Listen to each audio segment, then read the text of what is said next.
Hi friends, welcome to Swati Survi Astro. Hope you all are doing well nowadays. Friends, आज मैं ज्योतिष की एक नई सीरीज़ लेकर आप सबके सामने प्रस्तुत हुई हूँ। ये सीरीज़ अगर आप लोगों ने एंड तक फॉलो करी ना, तो ना ही सिर्फ आप लोग अपनी कुंडली का अच्छे से विश्लेषण कर पाएंगे, बल्कि दूसरे लोगों को भी उनकी कुंडली पे अच्छे से गाइड भी कर पाएंगे। तो इस वीडियो में मैं आप लोगों को असेंडेंट लॉर्ड यानी कि लग्नेश के बारे में बताने जा रही हूँ कि असेंडेंट लॉर्ड यानी कि लग्नेश अगर कुंडली के 12 भावों में जहाँ पर भी स्थित होता है तो हमें किस तरह के फल, किस तरह के प्रभाव देखने को मिलते हैं, उनके बारे में इस वीडियो में मैंने विस्तार में आप लोगों को समझाया है। पहले हम जान लेते हैं कि लग्नेश होता क्या है, आखिर असेंडेंट लॉर्ड होता क्या है। तो यहाँ पे मैंने एक जन्म पत्रिका बना ली है।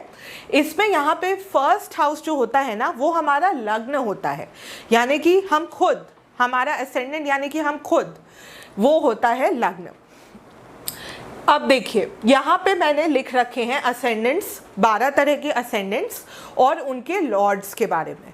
तो इसका आप स्क्रीनशॉट चाहें तो ले सकते हैं, ताकि आपको हमेशा के लिए इस चीज़ को याद रखें। तो ये अगर यहाँ पे जैसे नंबर 1 लिखा हो तो इसका मतलब कि आपका असेंडेंट एरीज है और आपका असेंडेंट लॉर्ड है फिर मार्स यानी कि मंगल। अगर यहाँ पे नंबर 2 लिखा हो तो आपका असेंडेंट टॉरस है और आपका असेंडेंट लॉर्ड हो गया वीनस यानी कि शुक्र। ऐसे ही आप ये पूरी टेबल देख सकते हैं। तो जो घर होते हैं ना एस्ट्रोलॉजी में, जो जन्म पत्रिका के जो घर होते हैं, वो हमारे प्रॉमिस को दिखाते हैं कि डेस्टिनी ने जो आपको दिया है, वो डेस्टिनी ने आपको क्या प्रॉमिस किया है कि आपको इस ज़िंदगी में क्या मिलेगा। और जो उनके स्वामी होते हैं ना, घरों के स्वामी यानी कि घरों के लॉर्ड्स, वो ये दिखाते हैं कि आपके जीवन में जो डेस्टिनी ने आपको ऑलरेडी प्रॉमिस किया है वो आपको मिलेगा कैसे, वो दिखाते हैं उन घरों के स्वामी या कि उनके घर के लॉर्ड। तो हाउस हमारा प्रॉमिस दिखाता है और जो लॉर्ड होता है वो ये दिखाता है कि उस प्रॉमिस का फुलफिलमेंट हमारी लाइफ में कैसे होगा। तो आइए अब मैं बताती हूँ कि अगर आपका लग्नेश लग्न में ही स्थित हो, यानी कि असेंडेंट का लॉर्ड अगर असेंडेंट में ही बैठा हो, तो किस तरह के प्रभाव यानी कि किस तरह के फल आपको देखने को मिल सकते हैं। तो दोस्तों, अगर आपका लग्नेश लग्न में ही स्थित हो तो ये बहुत अच्छी पोजीशन है लग्न की। ऐसा व्यक्ति बहुत भाग्यशाली, प्रभावशाली, सुखी, संपन्न, दीर्घायु, स्वस्थ और हर तरह से फॉर्चुनेट होता है। ऐसा व्यक्ति जीवन में उच्च पद प्राप्त करता है, बहुत कुछ नाम कमा सकता है, समाज में सम्मान पा सकता है और बहुत कुछ कर सकता है, काफ़ी आसानी से कर लेता है अगर यहीं पे लग्नेश शुभ ग्रहों के प्रभाव में हो, यानी कि शुभ ग्रहों से दृष्ट हो या शुभ ग्रहों से युक्त हो, और कठिनाई से करता है अगर यहीं पे लग्नेश पाप ग्रहों के प्रभाव में हो, यानी कि पाप ग्रहों से दृष्ट हो या पाप ग्रहों से युक्त हो। तो ये आपको देखना है कि आपका लग्नेश अगर लग्न में है तो किस स्थिति में बैठा है, शुभ ग्रहों की स्थिति में बैठा है, शुभ ग्रहों के प्रभाव में बैठा है या पाप ग्रहों के प्रभाव में बैठा है। उस हिसाब से आप ये जजमेंट बना सकते हैं कि आपको किस तरह के रिजल्ट्स अपने लाइफ में देखने को मिलेंगे, यानी कि कितना संघर्ष आपको करना पड़ेगा उन रिजल्ट्स को पाने के लिए जो आपकी किस्मत में लिखे हुए हैं। चलिए अब मैं बात करती हूँ वीडियो के दूसरे पार्ट में कि अगर आपका लग्न लॉर्ड यानी कि अगर आपका लग्नेश कुंडली के दूसरे भाव में बैठा हो, यानी कि सेकंड हाउस में बैठा हो, तो किस तरह के फल आपको देखने को मिल सकते हैं। तो फ्रेंड्स, लग्नेश अगर आपकी कुंडली के दूसरे भाव में यानी कि दूसरे घर में स्थित हो तो ऐसा जातक बहुत धनवान होता है, उसके पास बहुत अच्छा बैंक बैलेंस होता है, उसकी सेविंग्स बहुत होती हैं, एक्सपेंडिचर से ज़्यादा ऐसे पर्सन के पास सेविंग्स होती हैं। ऐसे व्यक्ति की वाणी मधुर होती है, ऐसे व्यक्ति को खाने पीने का बहुत शौक होता है। कई बार ऐसा जातक थोड़ा मोटा भी हो सकता है, इसलिए ऐसे जातक को अपने खाने पीने पे विशेष ध्यान देना चाहिए, अपनी डाइट को थोड़ा कंट्रोल में रखना चाहिए। ऐसा व्यक्ति अपने परिवार को लाभ पहुंचाने वाला होता है, बहुत बुद्धिमान और बहुत ज्ञानी भी होता है। और ऐसा जातक अगर पैतृक व्यापार करे, यानी कि अगर फैमिली बिजनेस करे, तो ऐसे व्यक्ति को काफ़ी लाभ हो सकता है। यहीं पे अगर लग्नेश पाप प्रभाव में है तो इन सभी अच्छे फलों में थोड़ी कमी आ सकती है। पर अगर कुंडली के दूसरे भाव में लग्नेश शुभ ग्रहों से युक्त है या शुभ ग्रहों से दृष्ट है या शुभ ग्रहों के प्रभाव में है तो इन्हीं सब अच्छे फलों में वृद्धि हो जाती है।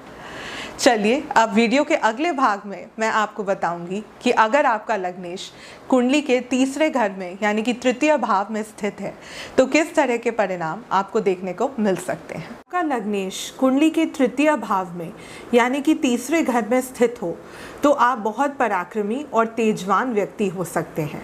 आपके अपने छोटे भाई बहनों से बहुत अच्छे संबंध हो सकते हैं और आपके छोटे भाई बहन अपने जीवन में बहुत सुखी भी होते हैं।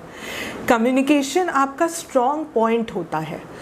आप इतने अच्छे से लोगों से कम्युनिकेट करना जानते हैं, उनको अच्छे से परसुएड करना, कन्विंस करना जानते हैं अपनी लाइफ में। आप कम्युनिकेशन और मीडिया से रिलेटेड फील्ड्स में करियर भी बना सकते हैं और इन फील्ड्स में बहुत राइज भी कर सकते हैं।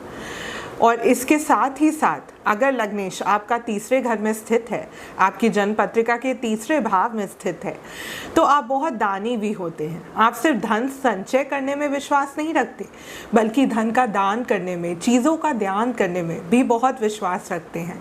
आप बहुत दानी, बहुत परोपकारी हो सकते हैं। साथ ही साथ आप बहुत धार्मिक और बहुत रिलीजियस भी हो सकते हैं। लग्नेश कुंडली के चतुर्थ भाव में स्थित हो यानी कि कुंडली के चौथे घर में स्थित हो तो आपको अपनी माँ का पूरा सुख मिलता है। हाँ जी, आप अपने माता पिता के साथ रहने वाले होते हो। आप ज्ञानी होते हो, बुद्धिमान होते हो, एजुकेशन की फील्ड में काफ़ी अच्छा भी कर लेते हो। आप सुखी भी होते हो। स्पेशली अगर लग्नेश चतुर्थ भाव में शुभ प्रभाव में हो यानी कि शुभ ग्रहों से युक्त या दृष्ट हो तो फिर इन सभी अच्छे फलों में वृद्धि हो जाती है।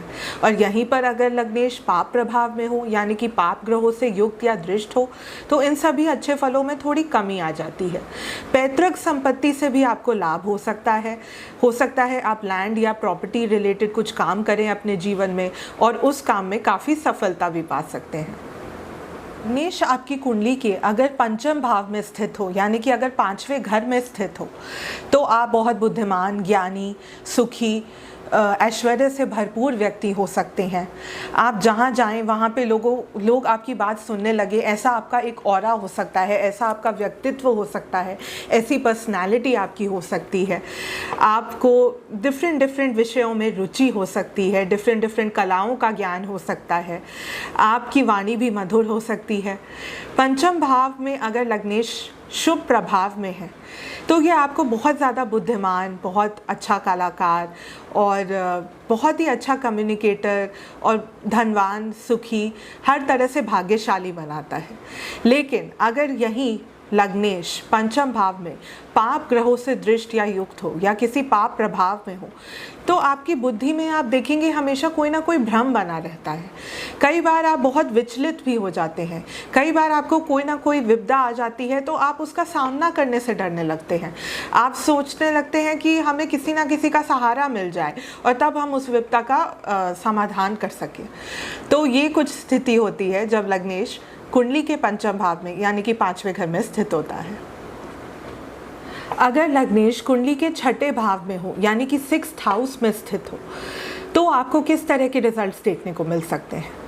देखिए, लग्नेश जब भी किसी घर में जाता है ना तो उस घर के कारकत्वों की वृद्धि करता है, उस घर के शुभ कारकत्वों की वृद्धि करता है अगर वो शुभ प्रभाव में होता है। और अगर यहीं पे लग्नेश पाप प्रभाव में होता है तो इन अच्छे कारकत्वों में ना थोड़ी कमी आ जाती है। लेकिन जब भी लग्नेश त्रिक भावों में जाता है जैसे कि छठे, 8वें या 12वें भावों में जाता है कुंडली के तो ये अच्छी स्थिति नहीं है लग्नेश के लिए। लग्नेश यहाँ छठे भाव में थोड़ा कमज़ोर हो जाता है, थोड़ा बलहीन हो जाता है। आपको अपने शरीर में कुछ रोगों का सामना करना पड़ सकता है, आपको शत्रुओं का सामना करना पड़ सकता है अपने जीवन में।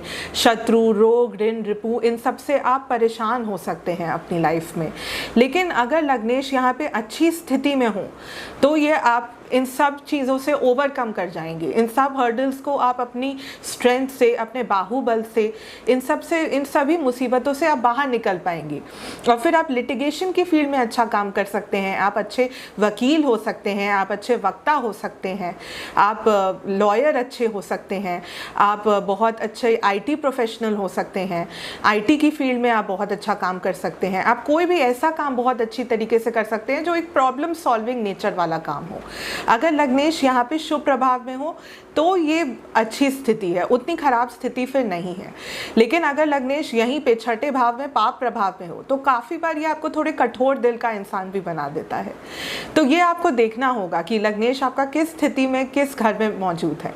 और अगर त्रिक हाउसेस में लग्नेश इन जनरल अच्छी पोजीशन नहीं मानी गई है, लेकिन ये भी थोड़ा चेंज होता रहता है उस हिसाब से कि और ग्रह कुंडली में आपके कहाँ बैठे हैं और लग्नेश आपका छठे भाव में किन किन ग्रहों से दृष्ट है या किन किन ग्रहों के साथ युक्त है, तो उसके हिसाब से रिजल्ट्स में भी थोड़ा बदलाव आ जाएगा। का लग्नेश आपकी कुंडली के सप्तम भाव में यानी कि 7वें घर में स्थित हो, तो अगर यहाँ पे लग्नेश शुभ प्रभाव में स्थित होगा तो आपको होशियार और बुद्धिमान बीवी मिल सकती है, होशियार और बुद्धिमान स्पाउस मिल सकता है, सुंदर स्पाउस भी मिल सकता है, आपकी शादीशुदा ज़िंदगी अच्छी चल सकती है, मैरिड लाइफ में आपको सुकून मिल सकता है।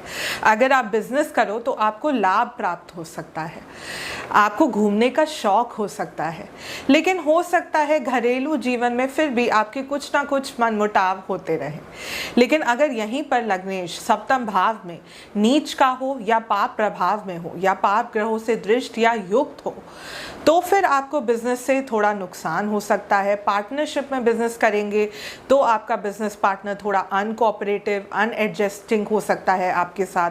हो सकता है कि आपको कुछ दिनों बाद अपना बिजनेस जाके बंद करना पड़े अगर पार्टनरशिप में किया हो। और अगर लग्नेश यहाँ सप्तम भाव में पाप प्रभाव में हो, आपकी शादीशुदा ज़िंदगी में आपके लाइफ पार्टनर के साथ आपके मन मुटाव बढ़ सकते हैं अगर लग्नेश यहाँ पाप प्रभाव में है या पाप ग्रहों से युक्त या दृष्ट है। और इसके साथ साथ आपकी जो लंबी यात्राएं हैं वो निष्फल रह सकती हैं, मतलब उसमें आप लंबी यात्राओं पे तो जाएंगे पर उतना शायद एंजॉय ना कर पाएँ। अगर लग्नेश की स्थिति सप्तम घर में अच्छी नहीं है तो इन परिणामों में आपको थोड़ी अच्छे परिणामों में थोड़ी कमी देखने को मिल सकती है। अगर लग्नेश आपका अष्टम भाव में स्थित हो यानी कि 8वें घर में स्थित हो तो ये लग्नेश के लिए अच्छी पोजीशन नहीं है, क्योंकि अष्टम भाव भी एक त्रिक भाव है। जब भी लग्नेश यहाँ अष्टम भाव में बैठता है तो ये एक अच्छी चीज़ करता है कि ये आयु बढ़ा देता है, ये आयु की बहुत वृद्धि करता है यहाँ पे बैठ के। और हाँ, साथ ही साथ ऐसे जातक को कुछ अननोन समस्या हो सकती है, कुछ अननोन रोगों से पीड़ा पहुंच सकती है। कई बार अगर लग्नेश यहाँ 8वें घर में अच्छी स्थिति में हो तो ऐसे जातक को धन की प्राप्ति हो सकती है, अनएक्सपेक्टेड गेन्स ऐसे जातक को अपनी लाइफ में देखने को मिल सकते हैं। ऐसे जातक का शरीर थोड़ा दुबला पतला होता है, थोड़ा देखने में अनअट्रैक्टिव पर्सनालिटी कभी कभी हो सकती है जातक की, और ऐसा व्यक्ति कई बार अपने आप को सही से प्रकट भी नहीं कर पाता। सेल्फ एक्सप्रेशन में ऐसे व्यक्ति की थोड़ी कमी आ जाती है, कम्युनिकेशन रिलेटेड भी थोड़ी सी कमी आ जाती है यहाँ पे अगर लग्नेश स्थित हो तो। लेकिन ऐसा जातक धन संचय करने वाला, अकल्ट और रिसर्च में इंटरेस्ट रखने वाला, अपने काम में निपुण होता है और साथ ही साथ एक बहुत इंटेलिजेंट रिसर्चर होता है। ये हर मामले के तह तक जाने में विश्वास रखता है, डीप नॉलेज गेन करने में बिलीव करता है। इसलिए यहाँ पे लग्नेश की स्थिति बहुत ज़्यादा मैटर करती है कि लग्नेश यहाँ पे शुभ ग्रहों से दृष्ट है या युक्त है या पाप ग्रहों से युक्त या दृष्ट है। तो इस हिसाब से रिजल्ट्स मॉडिफाई हो जाएंगे।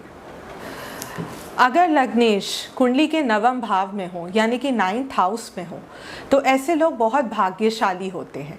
जी हाँ, बहुत भाग्यवान होते हैं। अपने भाग्य को ये खुद अपने कर्मों से बनाते हैं और अपने आप को ऊंचाइयों पे पहुंचाते हैं। ऐसा व्यक्ति भाग्यशाली तो होता ही है, साथ ही साथ बहुत ज़्यादा कर्म करने वाला भी होता है, यानी कि बहुत ज़्यादा मेहनती भी होता है, क्योंकि लग्नेश यहाँ नवम भाव में बैठ के तीसरे भाव पे पूर्ण दृष्टि से अपनी इन्फ्लुएंस डालते हैं।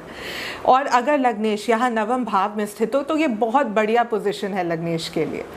ऐसा व्यक्ति अपने पिता से प्रेम करने वाला, अच्छे संबंध रखने वाला, लोगों का प्रिय हो जाने वाला, बुद्धिमान और चतुर होता है, वाक्पटु भी होता है, अच्छी तरह से बोलने वाला होता है, स्ट्रॉन्ग कम्युनिकेटर होता है, राइटिंग की फील्ड में बहुत अच्छा होता है, कम्युनिकेशन की फील्ड में बहुत अच्छा होता है, धार्मिक होता है, रिलीजियस होता है। और क्या ही बोलूँ इस पोजीशन के बारे में, ये one of the best positions है चार्ट में। अगर किसी का लग्नेश आपको उसकी कुंडली की या जन्म पत्रिका के नवम भाव में स्थित होता हुआ देखा जाए या फिर बैठा मिले तो आप कह सकते हो कि ये व्यक्ति भाग्यशाली है। अगर लग्नेश आपकी जन्म पत्रिका के 10वें घर में यानी कि 10th हाउस में स्थित हो तो ऐसा व्यक्ति बहुत ही कर्म प्रधान होता है। वह कर्म करने में बहुत ज़्यादा यकीन रखता है, वह कर्मों से ही यकीन रखता है कि अपना भाग्य बना लेगा। ऐसा व्यक्ति अपनी जॉब में बहुत सक्सेसफुल होता है। लेकिन अगर यहाँ पे लग्नेश पाप प्रभाव में हो तो ऐसे व्यक्ति को अपनी नौकरी में काफ़ी दिक्कत आती है, काफ़ी परेशानियों का सामना झेलना पड़ता है, सामना करना पड़ता है। ऐसे व्यक्ति के पास पिता का पूर्ण सुख उसे प्राप्त होता है, या तो उसके पिता सरकारी नौकरी में होते हैं या ऐसा व्यक्ति खुद भी कई बार सरकारी नौकरी में हो सकता है। ऐसे व्यक्ति के पास वाहन का, सुख सुविधाओं का लाभ होता है। ऐसे व्यक्ति को जायदाद का भी लाभ हो सकता है। ऐसा व्यक्ति धनी, सुखी, यशस्वी, बुद्धिमान और ज्ञानी होता है। और ये लग्नेश की बहुत अच्छी पोजीशन है, इसलिए ऐसा व्यक्ति भाग्यशाली भी होता है। अगर लग्नेश कुंडली के 11वें भाव में स्थित हो यानी कि कुंडली के 11th हाउस में स्थित हो तो ऐसा व्यक्ति कम एफर्ट में बहुत ज़्यादा लाभ पाने वाला होता है। जितना वो मेहनत करता है ना, उससे दुगना तिगना उसे रिजल्ट मिलता है। तो ऐसा व्यक्ति काफ़ी भाग्यशाली भी होता है। ऐसा व्यक्ति सुशील, फेमस, उदार, दानी और अपने फ्रेंड सर्कल में बहुत पॉपुलर होता है। ऐसे व्यक्ति के बहुत अधिक मित्र होते हैं। ऐसा व्यक्ति कभी अपने आप को अकेला महसूस नहीं करता।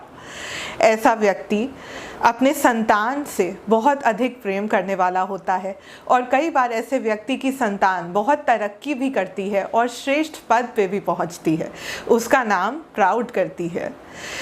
ऐसा व्यक्ति परोपकारी होता है, दानी होता है। कई गाड़ियाँ भी उसके पास हो सकती हैं, वह कई गाड़ियों में घूम फिर सकता है। हर तरह की इच्छाओं की पूर्ति ऐसे व्यक्ति की होती है। इसलिए ये लग्नेश की बहुत स्ट्रॉन्ग पोजीशन है और ऐसे व्यक्ति की आयु भी कई बार लंबी होती है। अगर लग्नेश 12वें घर में स्थित हो तो फिर 12वां घर क्योंकि त्रिक भाव है तो फिर यहाँ पे उतने अच्छे रिजल्ट्स देखने को नहीं मिल सकते। ऐसा व्यक्ति कई बार कुछ रोगों से ग्रस्त होता है, कुछ एडिक्शंस हो सकते हैं ऐसे व्यक्ति को। कई बार उसे स्लीपिंग प्रॉब्लम हो सकती है, स्लीपिंग इश्यूज हो सकते हैं। व्यक्ति को सोते समय खराब सपने आ सकते हैं। व्यक्ति के मन में कुछ अननोन फियर जिसे कहते हैं ना, कुछ अननोन तरीके की चिंता या डर से उसका दिमाग ग्रस्त रह सकता है। ऐसा व्यक्ति लेकिन उच्च पद को प्राप्त ज़रूर करता है अगर वो विदेश में सेटल हो जाए।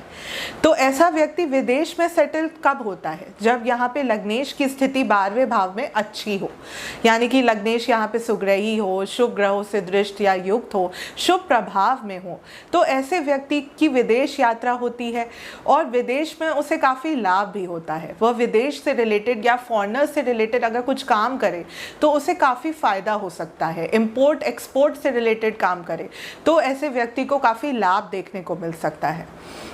लेकिन यहीं पे अगर 12वें घर में लग्नेश पाप प्रभाव में होता है तो फिर अच्छे रिजल्ट्स में तो कमी आती ही है, साथ ही साथ जो इसके बुरी चीज़ें हैं ना उनमें वृद्धि हो जाती है।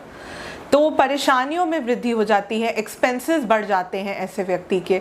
कई बार ऐसा व्यक्ति काफ़ी खर्चीला हो जाता है, सोच समझ के, बिना सोच समझ के वो पैसों का खर्च कर देता है, पैसे खर्च करने लग जाता है। कई बार उसके एक्सपेंसेस उसकी इनकम से ज़्यादा हो जाते हैं।